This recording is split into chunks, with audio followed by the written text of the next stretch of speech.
I'm Leslie, the middle daughter, in Chicago, for those of you who hear all of the stories. My husband Jeff has a few words he's going to say.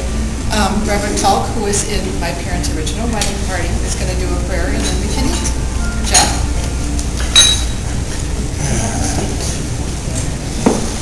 Yeah, you have to speak up because we're all deaf now that we're old. My wife has never said I'm quiet. And you know, either I need to have my arms surgically lengthened or take my glasses off.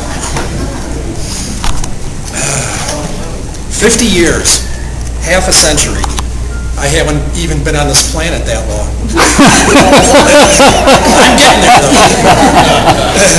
To put that in perspective, in 1957, the average income was $4,650. A car would run you $21.55,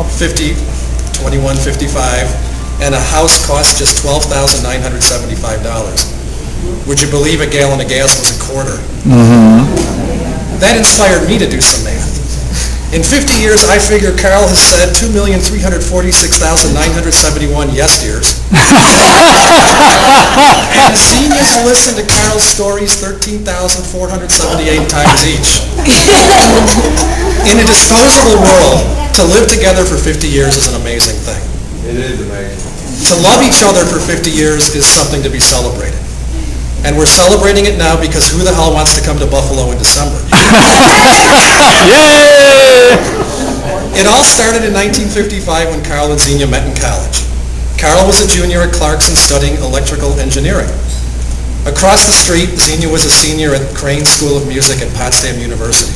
Both were members of the Trinity Church Youth Group. On Sundays, the dorm dining rooms were closed, so the youth group members took turns making Sunday dinner. After the dinner, the group would go out to the movie's Dutch Tree. And despite Carl's cooking, the seeds of a relationship were planted. Carl, always the smooth operator, would manage to maneuver himself into one of the theater seats adjacent to Xenia. But even then, it took Xenia's roommate, Jean, to take note of Carl's ulterior intentions. She told Xenia, "You know, I think Carl likes you, so you should be nice to him." Xenia graduated and taught music for the East Greenbush School District near Albany for 2 years, while Carl finished up school and active duty in New Jersey teaching microwave theory. Carl chose Westinghouse and Xenia followed him to Buffalo. When they went to get their marriage license, both at 23, the Central New York town clerk said, "It's nice to see an older couple getting married." And obviously, having taken her college roommate's advice to heart, Xenia and Carl were married in New Berlin on December 28, 1957. Now it's 3 lovely daughters, 2 well-behaved grandchildren, They are. and 50 years later. Being neither a Curtis or Osek, I haven't been privy to all their history. So I asked the artist formerly known as Carol for funny parental anecdotes. Her sage response was, "Almost every transaction between my parents is funny." And you know, when I think about it, she's right. I personally witnessed what I call the meat lovers pizza incident in Arizona. Carl, Xenia, Leslie, and I were visiting Kathy. I think she was just starting to date Mike then, in Glendale, Arizona. At a local Pizza Hut, Carl asked Xenia what kind of pizza she wanted. Xenia responded, "It doesn't matter." Now, any reasonable husband knows that's clearly a trap. So Carl dutifully asked that same question at least 2 more times, but Xenia's answer didn't change.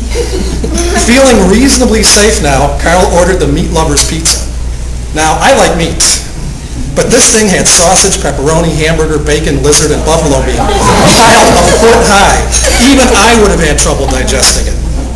When the pizza came, Xenia stared at Carl and asked how he could order that.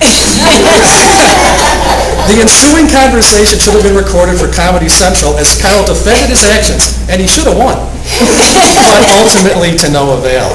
And the thing was, neither one was ever really mad at the other. So I think Carol had a great insight.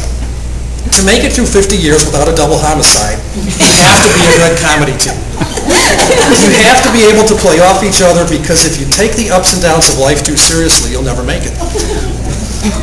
I've noticed that both Carl and Xenia tend to look at each other's strengths and weaknesses through a loving sense of humor, and that may be why we're all here today.